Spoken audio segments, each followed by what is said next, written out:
இப்ப நிறைய பேர்த்தோட மனசுல என்ன இருக்குன்னா, நான்வெஜ் சாப்பிடலாமா சாப்பிடக்கூடாதா? அப்படி சாப்பிட்டோம்னா நம்ம இந்த மேனிஃபெஸ்டேஷன் எல்லாம் பண்ணிட்டு இருக்கோமே, யூனிவர்ஸ் எல்லாம் நம்ம வந்து கும்பிட்டுட்டு இருக்கிறோமே, நம்ம வந்து கோயிலுக்கு போறோமே, அப்ப நம்மளோட ஆசைகள்லாம் நடக்குமா? நம்மளோட மேனிஃபெஸ்டேஷன் நம்மளுக்கு வந்து கிடைக்குமா? இப்ப இந்த மாதிரி விஷயங்கள்லாம் நம்மளுக்கு நெகட்டிவா நடக்குது. இது எதனால நடக்குது? இப்ப நம்மளுக்கு வந்து இந்த நான்வெஜ் சாப்பிட்டோம் அப்படின்னா நம்மளுக்கு வந்து கர்மா எல்லாம் இருக்குமா? இந்த மாதிரி நிறைய டவுட்ஸ் இருக்கும். அது எல்லாமே நம்ம இந்த வீடியோல கிளியர் பண்ணிடலாம். உங்களுக்கு தெரிஞ்சவங்க எல்லாத்துக்கும் ஷேர் பண்ணி விட்டு இந்த வீடியோவை பாருங்க. லைஃப் கோச் அப்படின்னு சொல்லி தனியா வந்து செய்முறை விளக்கத்தோட உங்களுக்கு நிறைய மெடிடேஷன்ஸ் அண்ட் உங்களோட ஆசைகளை அட்ராக்ட் பண்றதுக்கும் இதே மாதிரி நெகட்டிவிட்டிஸ் ரிமூவ் பண்றதுக்கும் ஸ்பெஷலா கிளாஸ் எடுத்துக்கிட்டு இருக்கேன். ஆன்லைன் கிளாஸ் தான். உங்களுக்கு விருப்பம் இருந்ததுன்னா இந்த வாட்ஸ்அப் நம்பருக்கு மெசேஜ் பண்ணி டீடைல்ஸ் வாங்கி ஜாயின் பண்ணிக்கோங்க. இது இல்லாம சேனல்ல மெம்பர்ஷிப்னு ஒண்ணு தனியா இருக்கு. அது வேற இது வேற. இந்த மெம்பர்ஷிப்ல நீங்க ஜாயின் பண்ணணும்னா நீங்க யூடியூப்க்கு பே பண்ணி நீங்க தனியா மெம்பர்ஷிப்ல இந்த சேனல்லயே யூடியூப்லயே நீங்க ஜாயின் பண்ணிக்கலாம். சரி, இப்ப நம்ம டாபிக் உள்ளார வரலாம். நம்மளோட லைஃப்ல நம்ம இந்த ஆசையை அட்ராக்ட் பண்றோம், அந்த ஆசையை அட்ராக்ட் பண்றோம். நிறைய வந்து நம்மளுக்கு கனவுகள்லாம் இருக்கு. நான் இந்த லைஃப்ல வந்திருக்கேன், எனக்கு வந்து ஒரு சக்சஸ் கிடைக்கணும், நான் வந்து இவ்வளவு ஒரு பேர் புகழோட இருக்கணும், நான் இந்த படிப்பு படிக்கணும், இந்த ஜாப் கிடைக்கணும், அதே மாதிரி பெரிய கார் வாங்கணும், பங்களா வாங்கணும், ஓகே, நிறைய பணம் வந்து சம்பாதிக்கணும்.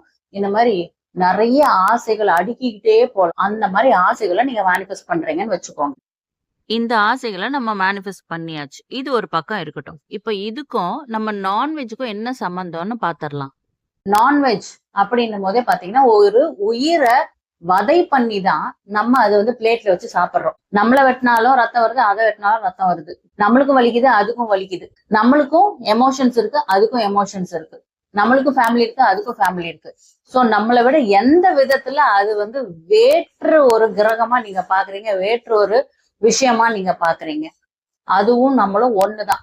அப்போ பிரபஞ்சத்தால் படைக்கப்பட்ட எந்த ஒரு படைப்பையும் நம்ம நாசமாக்கும் போது பிரபஞ்சம் நம்மளுக்கு துணை இருக்க மாட்டாங்க.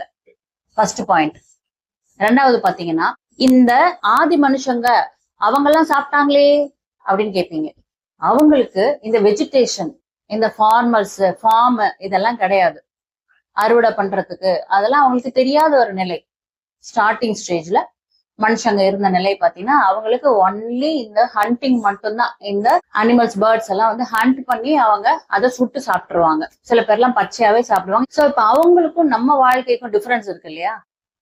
நம்ம எவ்வளவு படிச்சிருக்கிறோம், நம்மளுக்கு இவ்வளவு வந்து ஆராய்ச்சி கூடங்கள் இருக்குது, வெஜிடேஷன் பண்றோம், நம்மளுக்கு வந்து பழம், ஃப்ரூட்ஸ், வெஜிடபிள்ஸ் எல்லாம் நம்மளே வந்து செயற்கையா நம்ம வந்து மரங்களை உருவாக்கி கூட நம்மளால பண்ணக்கூடிய ஒரு திறமையெல்லாம் நம்மளுக்கு இருக்கு.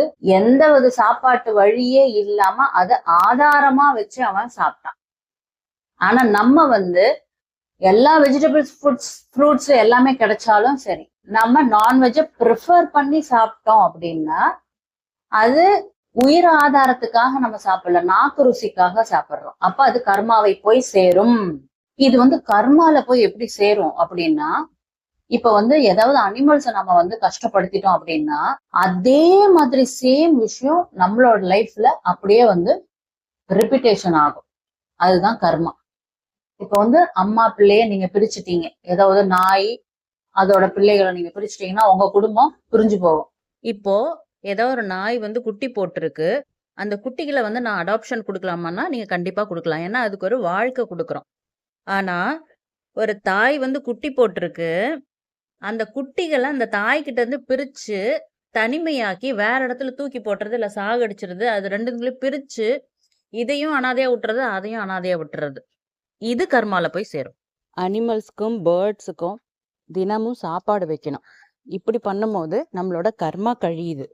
குறிப்பா சொல்லணும்னா, தெருவில் இருக்கும் அனாதையா இருக்கிற நாய்களுக்கு நீங்க தினமும் சாப்பாடு வைக்கிறதுனாலையும், அந்த நாயை வீட்டுல எடுத்து அடாப்ஷன் பண்ணி வளர்த்துறதுனாலையும், இல்ல உங்களால முடியலன்னா வேற யாருக்காவது அடாப்ஷன் கொடுக்கறதுனாலையும் நம்மளோட பிறவி கர்மாவே கழியுது. மூதாதையர்களோட கர்மா கூட கழியுது. அதே மாதிரி கூடு கட்டி இருக்கும் பேர்ட்ஸ், அவங்கள பிரிச்சுட்டீங்கன்னா அதே அம்மா பிள்ளைகளுக்கு நடுவுல அந்த மாதிரி ஒரு பிரிவினைய அந்த பேர்ட்ஸ் ஏற்படுத்தி விட்டுரும். அதோட அந்த சாபம் வரும். ஏன்னா எல்லாமே இங்க எனர்ஜி தான். சில பேர்லாம் சொல்லுவாங்க, என் நாக்குலாம் கரு நாக்கு, என் நாக்குல விழுந்தா அவ்வளவுதான், உங்க வம்சமே இல்லாம போயிடும் அப்படின்லாம் சில பேர்ல வந்து சாபம் எல்லாம் விடுவாங்க. அந்த சாபம் எல்லாம் சில பேருக்கு பழிச்சு கூட பழிச்சிருக்கும். சரியா? அதெல்லாம் எப்படின்னா ஒரு எனர்ஜி தான். அதே மாதிரிதான் இந்த அனிமல்ஸும் அவங்கள சித்திரவதை பண்ணி சாவடிக்கும் போது அவங்க என்னென்னலாம் அந்த சித்திரவதையில அவங்க ஃபீல் பண்றது, அழுவது, கஷ்டப்படுறது, அந்த இன்னொரு அனிமல் சாவறத பார்த்து இந்த வெயிட்டிங்ல இருக்கும் இல்லையா இந்த அனிமல், அது அப்படியே கண்ணுல தண்ணி விட்டு அழுவுறதெல்லாம் இந்த இதுல சோசியல் மீடியால எல்லாம் ஷேர் பண்ணிருப்பாங்க. அப்போ அவங்களோட அந்த ஃபீலிங் எல்லாம் இருக்குல்ல, அப்போ அந்த பயம், அந்த ஒரு கவலை, அந்த ஒரு எமோஷன்ஸ் அதுதான் ஓங்கி நிற்கும். அந்த எனர்ஜி தான் அந்த மாமிசத்துல இருக்கும். அதை எடுத்து நம்ம சாப்பிடும் போது அதே எனர்ஜி தான் நம்மளுக்கு வரும். அதே ஃபியர், அதே கில்ட்டி கான்சியஸ், அதே எமோஷன்ஸ், நெகட்டிவிட்டி அப்படியே நம்ம உடம்புக்குள்ளார பூந்துரும். அதே மாதிரி இன்னொரு விஷயம், அந்த அனிமல் இருக்கு இல்லையா, அது ஒரு ஆன்மாதான். இப்ப நம்மளும் ஒரு ஆன்மாவா தான் இருக்கோம், அதுவும் ஒரு ஆன்மாவா இருக்கு. இப்போ அந்த ஆன்மாவோட கர்மாக்கள் இருக்கும் இல்லையா, நல்லது கெட்டது, ஒரு பன்னியாவோ ஒரு நாயாவோ பாம்பா புழுவா அந்த மாதிரி கடவுள் படைச்சு விட்டுருவாங்க. அப்போ அவங்களுக்குள்ளாரையும் இருக்கிறது என்ன, கர்மா தான். அப்ப அவங்கள கொண்டு நம்ம சாப்பிடும் போது அந்த கர்மாவை நம்ம ஏத்துக்கிறோம். நம்ம கிட்ட இருக்க கர்மாவே இவ்வளோ கர்மா இருக்குதுன்னும் போது அதுக்கு மேல இன்னொரு ஒரு பெரிய ஒரு மூட்டையை தூக்கி தலை மேல வச்சா எப்படி இருக்கும்? 2 கர்மா, புரியுதா? அப்ப இன்னும் எத்தனை அனிமல்ஸ் நம்ம கொண்டு சாப்பிடுறோமோ அதோட பங்கு, ஷேர் நம்மளுக்கு வந்துகிட்டே இருக்கும். அதனாலதான் எந்த விஷயம் எடுத்தாலும் தொட்டது தொடங்காம இருக்கிறது, பிளாக்கேஜ் வந்துகிட்டே இருக்கிறது. அதுதான் எத்தனை மேனிஃபெஸ்டேஷன் பண்ணாலும் எனக்கு நடக்கல சொல்றாங்க இல்லையா, அதுக்கு என்ன காரணம் அப்படின்னா இதுதான் காரணமே, மெயின் காரணம். இப்ப நான் இந்த அனிமல்ஸ், பேர்ட்ஸ் எல்லாம் நான் சாப்பிட்றது இல்லைங்க அப்படின்னாலும், நீங்க அனிமல்ஸையோ பேர்ட்ஸையோ அவங்க குடும்பத்தை பிரிச்சுறதோ, இல்ல அவங்கள கல் எடுத்து அடிக்கிறது, இல்ல அவங்கள கொடுமைப்படுத்துறது, அவங்களோட கால் கையை உடச்சு விட்டுறது, இல்ல சுடு தண்ணியை ஊத்துறது, இல்லைன்னா உயிரோடு எரிச்சு விட்டுறது, இந்த மாதிரி ஏதாவது வேலைகள் பண்ணாலும் அதுவும் கர்மாலதான் முடியும். இப்ப ஒரு மழை பெஞ்சுக்கிட்டு இருக்கு, ஒரு நாயோ பூனையோ இல்ல ஆடோ மாடோ உங்களோட காம்பவுண்ட்ல ஒரு ஓரமா ஒதுங்குச்சுன்னா அவங்கள விரட்டி விடுறது, இதுவும் கர்மாலதான் முடியும். ஒரு 10 நிமிஷம் அந்த ஒரு மழை நிக்கிற வரைக்கும் உங்க காம்பவுண்ட்ல இருந்தா என்ன குறைஞ்ச போயிட போறோம்? போகும்போது அந்த காம்பவுண்ட புடுங்கி உங்களோட குழிக்குள்ள போட்டா எடுத்துட்டு போறீங்க? கிடையாது.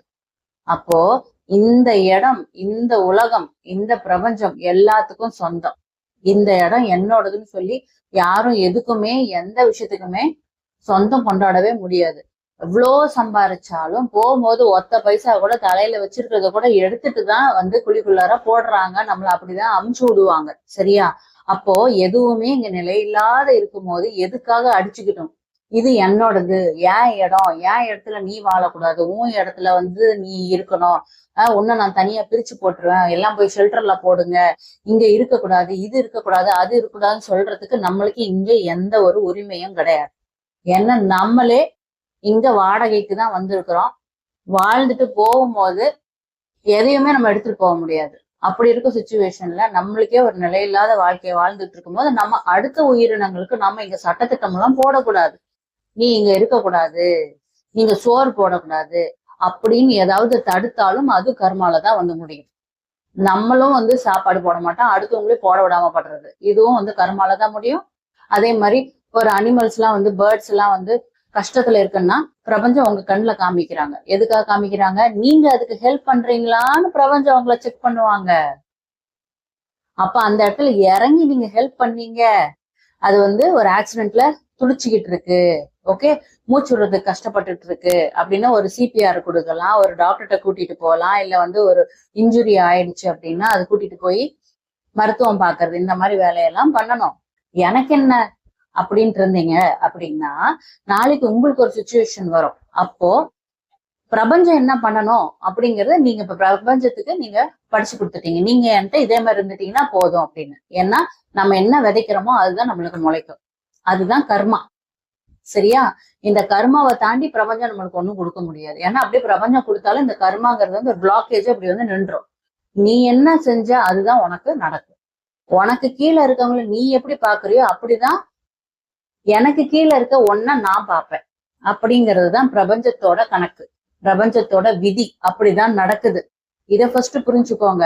நீங்க பிரபஞ்சத்துல இருந்து ஒண்ணு அட்ராக்ட் பண்ணணும்னா 4 டெக்னிக்கை நான் யூஸ் பண்ணிடுவேன், ஓகே, 4 தடவை எழுதிடுவேன், அப்புறம் 4 தடவை நான் சொல்லிடுவேன், வார்த்தையா சொல்லிடுவேன், எனக்கு அது நடந்துரும். மந்திரத்துல மாங்காலாம் முளைக்காது.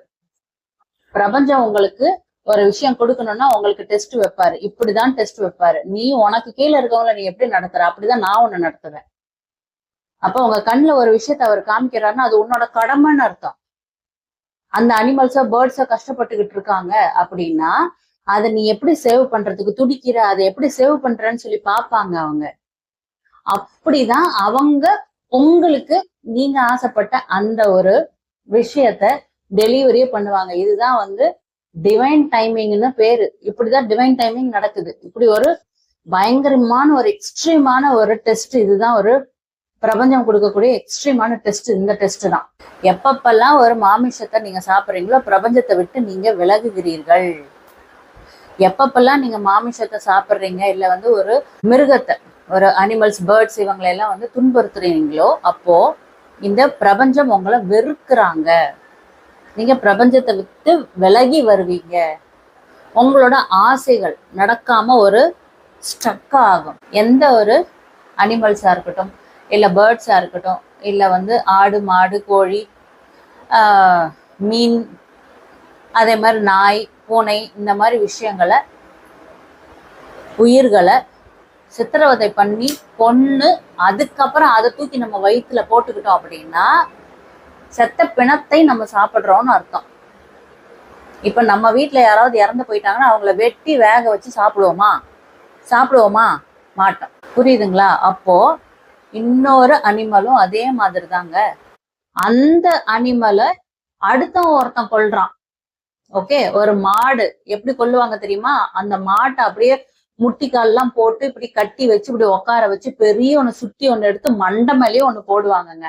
போட்டு அப்படியே அது தலையை அப்படி வெடிச்சு செதறி அப்படிதான் அது சாகுது. அப்படிதான் அந்த பீஃப் கிடைக்குது உங்களுக்கு. பன்னியும் அதே மாதிரிதான். பிக் பெரிய ஒரு மிஷின் இருக்கும். அந்த மிஷின்ல வந்து பாத்தீங்கன்னா அப்படியே அந்த கத்தி எல்லாம் இருக்கும், அப்படியே ராடு மாதிரி போட்டிருப்பாங்க.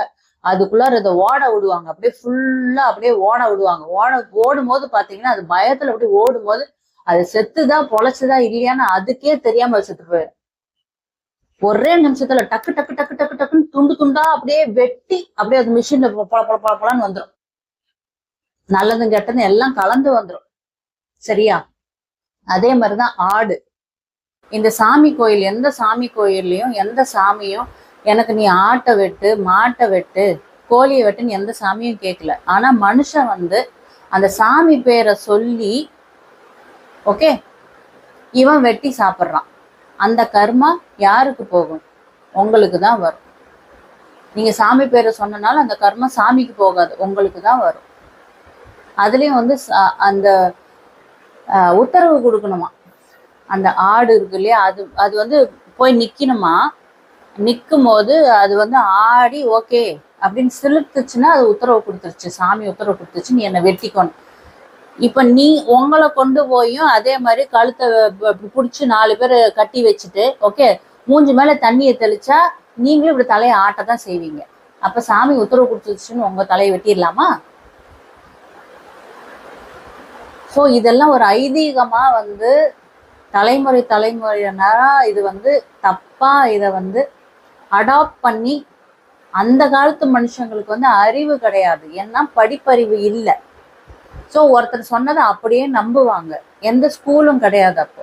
இப்போ நம்ம எவ்வளோ பெரிய பெரிய படிப்புலாம் படிச்சுட்டு வரோம், எங்கெங்கெல்லாம் போய் ஆராய்ச்சி பண்ணுறோம், என்னென்ன மாதிரி வெளிநாடுகளுக்கு போயெல்லாம் நம்ம வேலை பண்ணுறோம். எவ்வளோ அறிவு இருக்குது, பகுத்தறிவு இருக்குது, எவ்வளோ நாலேஜ் இருக்குது. இப்போ கூட நம்ம இதை திங்க் பண்ணலன்னா நம்ம படித்த படிப்புக்கு என்ன யூஸ் இருக்குது?